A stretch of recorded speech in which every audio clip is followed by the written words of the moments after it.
The live TV, सच सबसे आगे। नमस्कार, मैं हूं रंजीत झा और आप देख रहे हैं द लाइव टीवी।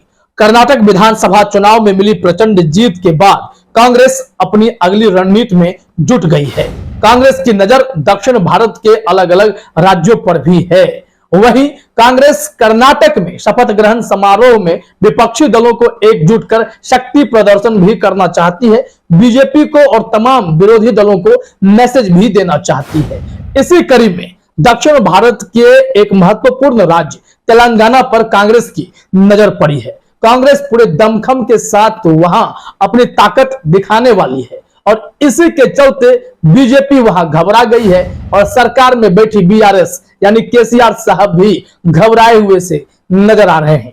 वहां कांग्रेस की आक्रामक रणनीति के आगे इन लोगों को अपनी स्ट्रेटेजी बदलने पर मजबूर होना पड़ रहा है। जानकारी तो यहां तक आई है कि भारतीय जनता पार्टी हिंदुत्व के एजेंडे पर तेलंगाना में ध्रुवीकरण के सहारे सियासत करना चाहती थी, चाहे वो 2024 का रन हो या फिर तेलंगाना का विधानसभा चुनाव हो। लेकिन दोनों जगह अब बीजेपी को बैकफुट पर आना पड़ रहा है क्योंकि कर्नाटक में हिंदुत्व का एजेंडा फ्लॉप हो गया। ऐसे में इकलौते तेलंगाना के विधायक बीजेपी वाले टी राजा सिंह नैया तो पार नहीं लगा देंगे या फिर 4 सांसदों के सहारे भारतीय जनता पार्टी तेलंगाना में कोई ऐसा जादू तो नहीं कर देगी जिससे कि कांग्रेस पीछे छूट जाए या फिर केसीआर को टेंशन हो जाए। यहां तो केसीआर को खुद कांग्रेस से टेंशन हो गई है और भारतीय जनता पार्टी तो वैसे ही अभी होश नहीं ले पा रही है। उन्हें यह उम्मीद नहीं थी कि दक्षिण भारत का एकमात्र मजबूत राज्य जो बीजेपी के पास था वो उनके हाथों से निकल जाएगा। इसके बाद तेलंगाना में पांव जमाने की कोशिश हो रही है। ऐसे में कांग्रेस अगर उसी एनर्जी के साथ और अपनी रणनीति के साथ वहां दस्तक दे रही है तो समझिए कि भारतीय जनता पार्टी के पांव वहां भी उखड़ सकते हैं। वहीं बीआरएस को भी झटका लग सकता है। इस संबंध में हिंदुस्तान ने खबर प्रकाशित की है इसी बातों को लेकर कि कैसे इन लोगों को भारी टेंशन हो गई है। जरा आपने स्क्रीन पर हेडलाइन देखी, लिखा गया है कांग्रेस ने कैसे केसीआर और बीजेपी को दे दी भारी टेंशन, तेलंगाना में बदल रही हैं रणनीतियां। अब क्या रणनीति बदल रही है इसको समझना हो तो एक मीडिया रिपोर्ट के हवाले से हिंदुस्तान ने जो जानकारी दी है जरा अपने स्क्रीन पर आप देखिए। एक मीडिया रिपोर्ट के अनुसार कर्नाटक में जीत के बाद तेलंगाना में बढ़े कांग्रेस के कद पर केसीआर अलर्ट मोड में है। बुधवार को सांसदों विधायकों से बातचीत में उन्होंने साथियों से अति आत्मविश्वास से बचने के लिए कहा है। रिपोर्ट के अनुसार मीटिंग में केसीआर ने यह भी कहा कि कांग्रेस ने अपने शासन में देश को बर्बाद कर दिया है। अब केसीआर साहब तो यह बोलेंगे जैसे बीजेपी बोलती आई है कि कांग्रेस मुक्त भारत का हम सपना देखते हैं, नारा भी देती है, लेकिन जनता ने इरादे बदल दिए हैं। इस बार तो ऐसा लग रहा है कि बीजेपी मुक्त दक्षिण भारत का ही सपना साकार होने वाला है। जनता ने जो फैसला किया है उसके मुताबिक कांग्रेस पर भरोसा लोगों का बढ़ चला है। राहुल गांधी ने जैसे पूरे देश भर में भारत जोड़ो यात्रा निकाली, दक्षिण भारत में अच्छा खासा समय भी दिया, लोगों का वहां उन्हें भरपूर प्यार भी मिला और वो प्यार वोट में भी तब्दील हुआ।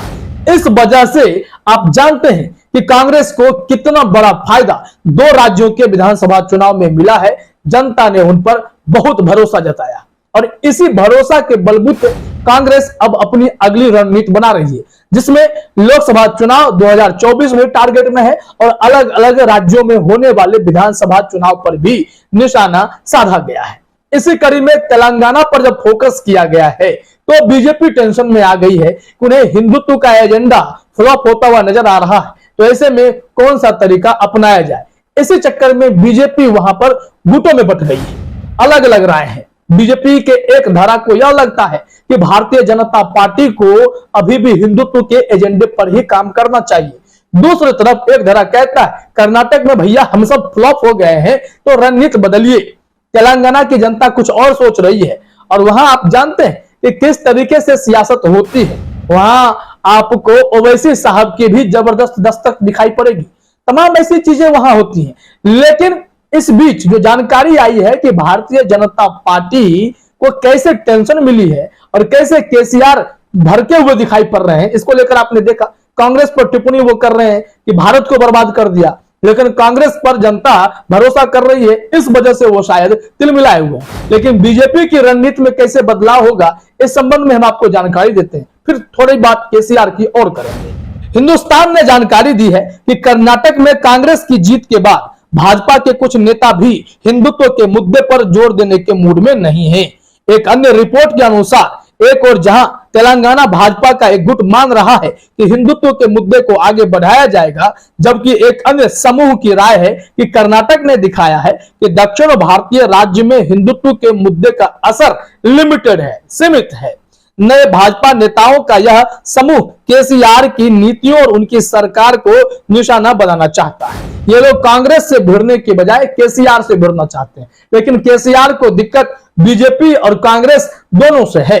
अब दोनों से निपटने के लिए केसीआर भी अलग अलग टिप्पणी करके ये बता रहे हैं कि देखिए हम कैसे यहां पर मजबूती दिखाएंगे और कांग्रेस को दूर रखेंगे, बीजेपी को दूर रखेंगे।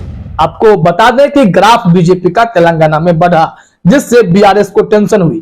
केसीआर वही है जो देश भर में घूम घूम कर अपना चेहरा राष्ट्रीय नेतृत्व के तौर पर चमकाना चाहते हैं। तमाम विपक्षी दलों से एकता की बात तो करते हैं, लेकिन केसीआर पर हर कोई भरोसा नहीं कर पा रहा है। कांग्रेस को दरकिनार कर एक अलग से थर्ड फ्रंट बनाने की कोशिश चल रही थी। इसमें केसीआर साहब मुंह की खाए हैं। इस बीच कर्नाटक शपथ ग्रहण समारोह में कांग्रेस ने केसीआर को निमंत्रण नहीं दिया, जिसके चलते यह चर्चा उठने लगी है क्या केसीआर अपना चेहरा खुद चमका रहे थे। इस कारण से उन्हें वहां कांग्रेस ने नहीं बुलाया, क्योंकि कांग्रेस पीएम पद के लिए अपनी पार्टी के अलावा किसी और को दावेदार नहीं मान रही है। और ऐसे में तमाम विपक्षी दल जिन्हें लगता है कि कांग्रेस के नेतृत्व के सहारे 2024 की नैया पार लग सकती है, वो सब उनके साथ आ गए, जिसमें चौंकाने वाला नाम ममता बनर्जी का भी है, जो राहुल गांधी पर भरोसा नहीं करती थी। अब वो भी साथ आकर यह मैसेज दे रही है कि 200 सीट कांग्रेस के लिए। विपक्षी दल जो भी जीतेंगे मिलजुल करके कांग्रेस के एक चेहरे को वो पीएम के पद पर देखने के लिए शायद सहमत भी हो गई है। ये पूरी रणनीति बनी है और उस रणनीति में पीछे छूटने वालों में केजरीवाल, केसीआर जैसे लोग हैं जो कि काफी पीछे छूट गए। ये लोग अब अपनी रणनीति बना रहे हैं, अपने राज्य को बचाने की जद्दोजहद भी करेंगे। तेलंगाना में केसीआर को भारी टेंशन है कांग्रेस से, क्योंकि जिस रफ्तार से कांग्रेस बढ़ती हुई आ रही है तो तेलंगाना में भी उन्हें इसका फायदा मिलेगा। कर्नाटक में मिला तो तेलंगाना में मिलने की उम्मीद तो जताई ही जा सकती है। और जो सदी हुई रणनीति है जिसके सहारे कांग्रेस जनता में अपना भरोसा, अपना दबदबा बनाने में कामयाबी हासिल कर रही है, अगर वही रणनीति तेलंगाना में भी काम कर गया तो फिर रास्ते बड़े आसान होने वाले हैं। देखिए जरा, अब केसीआर साहब की अगर हम लोग बात करते हैं तो उन्हें टेंशन क्यों हो रही है, इस संबंध में भी हिंदुस्तान ने जानकारी दी है। तेलंगाना कांग्रेस कर्नाटक की जीत को टर्निंग पॉइंट बता रही है और यहां भी जीत की कसम खा रही है। साथ ही प्रदेश अध्यक्ष ए रेवंत रेड्डी ने कहा कि कर्नाटक के लोगों ने भाजपा की नफरत की राजनीति को नकार दिया है और कांग्रेस को वोट दिया है। उन्होंने कहा अगला तेलंगाना है। रिपोर्ट के अनुसार बीआरएस नेताओं का कहना है कि सीएम ने संकेत दिए हैं कि कांग्रेस को हल्के में नहीं लिया जा सकता, यानी कि ये सब अब टेंशन में आ गए हैं। और तेलंगाना विधानसभा चुनाव में क्या बीआरएस का सफाया हो सकता है, क्योंकि बीआरएस वहां फिलहाल तो काफी मजबूत है और उन्हें तोड़ने की कोशिश बीजेपी ने खूब की। ऑपरेशन लोटस भी चलाए गए, बीएल संतोष पर गंभीर आरोप भी लगे। बावजूद इसके वहां के सियासत में केसीआर ने अपनी पकड़ और जमीन दोनों बचाए रखी। तो ऐसे में अब कांग्रेस के आने से ऑपरेशन लोटस तो नहीं होगा, लेकिन जनता के बूते और सधी हुई रणनीति के जरिए कांग्रेस वहां बीआरएस को कमजोर भी कर सकती है और सत्ता से बाहर भी कर सकती है। भारतीय जनता पार्टी अलग ही इसी खेल में लगी हुई है, तो बीआरएस को भारी टेंशन वहां हो गई है। केसीआर अपना रास्ता ढूंढने में लगे हुए दिखाई पड़ते हैं। तो हुई ना बात कि बीजेपी और केसीआर दोनों को भारी टेंशन हो गई है और कांग्रेस जो सबसे पुरानी पार्टी है, जिसके पास पूरा दमखम है, जो अपने सीनियरिटी के लेवल पर भी, सियासत के मायने में भी, उस दाव पेच में भी तमाम दलों को पटकनी देने का क्षमता भी रखती है। तो यही सारी चीजें यहाँ दिखने लगी है और तेलंगाना में इस वजह से इन लोगों को टेंशन होने लगी है। फिलहाल इस वीडियो में इतना ही। आप सभी का हमसे जुड़ने के लिए बहुत बहुत धन्यवाद। द लाइव टीवी, सच सबसे आगे।